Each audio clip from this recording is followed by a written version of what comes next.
আসসালামু আলাইকুম। দূরের কাছে যে যেখানে বসে আমার ভিডিওটা এই মুহূর্তে দেখছেন, অন করেছেন, তাদের সবাইকে অসংখ্য ধন্যবাদ।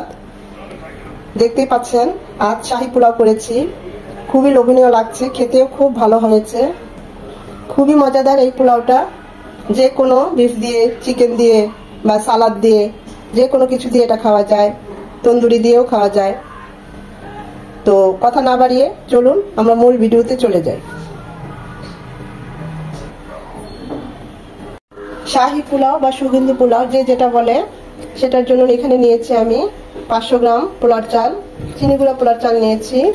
খুব ভালোভাবে ধুয়ে নিয়েছি 2 পট পোলার চাল। অবশ্যই করবেন, এখানে অলসতা করলে চলবে না, এতে চালটা লম্বা হবে এবং পোলাওটা খুব ঝরঝরে হবে। 30 মিনিট ভিজিয়ে রাখবো। 30 মিনিট ভিজিয়ে রাখার পর পানিটা ঝরিয়ে নেব। 30 মিনিট পর চালটাকে পানি ঝরাতে এভাবে রেখে দিয়েছি। চুলায় প্যান বসিয়েছি, দিয়ে দিচ্ছি 2 চামচ গাওয়া ঘি। এই অবস্থায় চুলার হিট একদম লো হিটে থাকবে, তা না হলে কিন্তু ঘিটা জ্বলে যাবে। দিয়ে দিব কিছু গোটা মশলা, 2টো দারচিনি, 5-6টা লবঙ্গ, 2টো সবুজ এলাচ, 2টো তেজপাতা এভাবে ছিঁড়ে দিয়েছি। আর দিয়ে দিব 8-10টা গোলমরিচ। এটা 20 থেকে 30 সেকেন্ড হবে, খুব সুন্দর একটা অ্যারোমা চলে আসবে এর মধ্যে। সাথে দিয়ে দেবো আরো 2 চামচ সয়াবিন তেল। চাইলে পুরোটাই ঘি দিয়ে করতে পারেন। 20 থেকে 30 সেকেন্ড গোটা মশলাগুলো ভেজে নেওয়ার পর দিয়ে দেবো 1/2 কাপ পেঁয়াজ কুচি। একদম কুচিয়ে নিতে হবে, একদম লাল লাল হবে পেঁয়াজটা। পেঁয়াজটা খুব ভালোভাবে নরম হতে হবে, লাল লাল হতে হবে, তা না হলে টেস্টটা ভালো আসবে না। এই অবস্থায় আর একটু ভাজবো পেঁয়াজটা, কিন্তু এর মাঝে এই অবস্থায় 1 চামচ আদা রসুন বাটা, এখানে 1/2 চামচ আদা, 1/2 চামচ রসুন পেঁয়াজের সাথে ভেজে নেবো। তখন পেঁয়াজটা আরো একটু ভাজা হয়ে যাবে, আর একটু লাল লাল হয়ে যাবে, তা না হলে পেঁয়াজটা পুড়ে যেত, কালারটা নষ্ট হয়ে যেত। এটাকে 1 মিনিট ভেজে নেবো যেন আদার ভাজানো গন্ধটা চলে যায়। এখন পেঁয়াজের কালারটা দেখতেই পাচ্ছেন কেমন হয়েছে, একদম পারফেক্ট। 1 মিনিট আদা রসুনটাকে ভেজে নেওয়ার পর এখানে দিয়ে দেবো সেই পোলার চাল।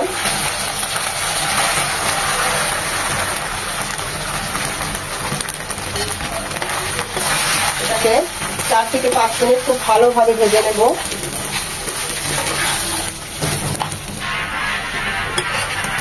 এরকম 4 থেকে 5 মিনিট ভেজে নেওয়ার পর এরকম মচমচ একটা শব্দ বের হবে, চালটাও একদম ঝরঝরে হয়ে যাবে, দেখতেই পাচ্ছেন।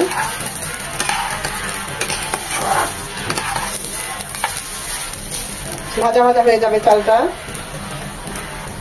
দিয়ে দিব 6-7টা আলু বোখারা, দিয়ে দিব কিছু কিশমিশ,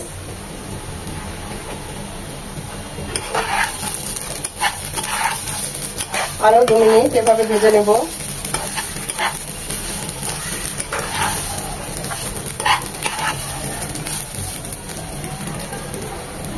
আচ্ছা, এখন আমি এখানে 2 কাপ চাল নিয়েছি, মানে 500 গ্রাম, 1/2 কেজি। সেই অনুযায়ী আমি 2 কাপ চালের জন্য আমি 3 কাপ পানি দেব।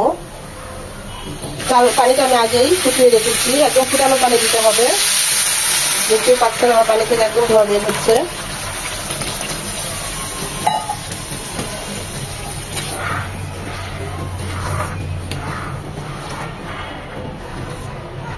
এখন দিয়ে দেবো 1 কাপ শুকনো গুঁড়ো দুধ। এখানে আপনারা চাইলে লিকুইড দুধও দিতে পারেন, তবে সেটা অবশ্যই জাল করে দিবেন। আর লিকুইড দুধ চাইলে আপনারা পুরাটাই দিতে পারেন, আর যদি পানি সহ মিক্সড দেন তাহলে 2 কাপ পানি আর 1 কাপ লিকুইড দুধ দিলে ভালো হয়। তবে শুকনো গুঁড়ো দুধটা দিলে টেস্টও খুব ভালো আসে, ফ্লেভারটাও খুব ভালো আসে। খুব ভালোভাবে মিশিয়ে নেব। দিয়ে দিচ্ছি 1 চামচ লবণ।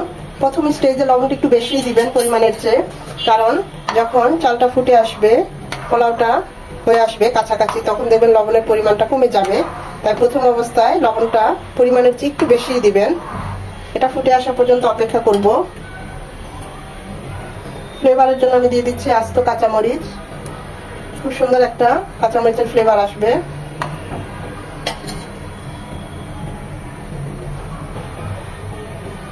ভালোভাবে ফুটে আসা পর্যন্ত অপেক্ষা করব। আর এই ছিদ্রটা আমি একটা লং দিয়ে বন্ধ করে দিলাম। চুলার আঁচটা একদম ফুটে এসেছে। হালকা আছে একটু নাড়াচাড়া করে দেব। আর এখানে দিয়ে দিব 1 চামচ চিনি। এটা দিবেন, অবশ্যই স্কিপ করবেন না, এতে শাহী পোলাওর টেস্টটা খুব ভালো আসে। এখন আমরা চুলার আঁচ একদম মিডিয়াম এবং লো হিটে করে দেব মিনিমাম 15 মিনিট।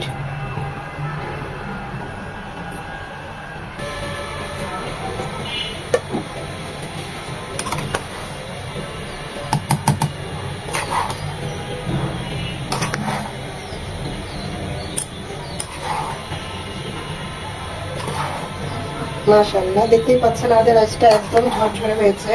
একেবারে নিচের রাইস উপরের রাইস সব।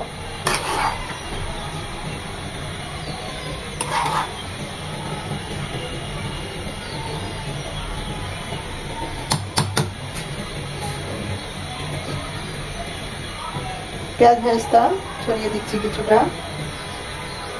এটাকে আরো 10 মিনিট দমে রাখবো। আরো 1 চামচ গাওয়া ঘি উপরে ছড়িয়ে দিলাম। দিয়ে দিব 1 চামচ গোলাপ জল।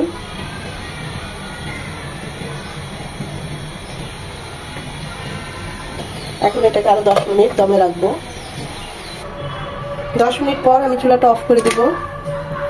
সাথে সাথে ঢাকনাটা খুলবো না, আরো মিনিট 2 পর ঢাকনা খুলে সার্ভিং ডিশে সার্ভ করব।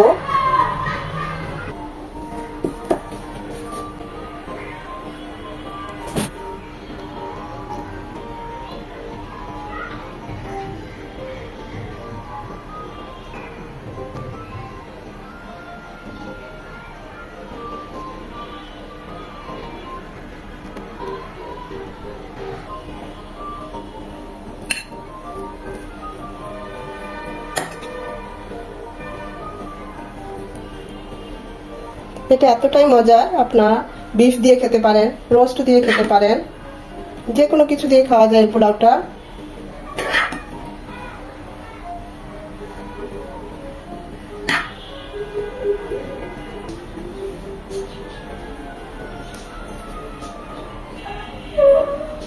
কতটা লোভনীয় হয়েছে শাহী পোলাওটা, দেখতেই পাচ্ছেন। খেতে অসাধারণ হয়, একদম ঝরঝরে এবং কতটা সাদা ধবধবে। ফ্লেভারটা তো আমি পাচ্ছি, আপনারা যদি এভাবে করে খান তাহলে আপনারা ওই ফ্লেভারটা এবং টেস্ট পাবেন। আশা করি ভিডিওটা আপনাদের ভালো লেগেছে। আর যদি ভালো লেগে থাকে লাইক কমেন্ট করতে ভুলবেন না। আর পরিচিতদের মাঝে শেয়ার করে দিবেন যাতে তারাও এভাবে করতে পারে। এতক্ষণ যারা আমার ভিডিওটা দেখেছেন তাদের সবাইকে অসংখ্য ধন্যবাদ। আগামী ভিডিও দেখার জন্য আমন্ত্রণ রইল। আজ এ পর্যন্তই।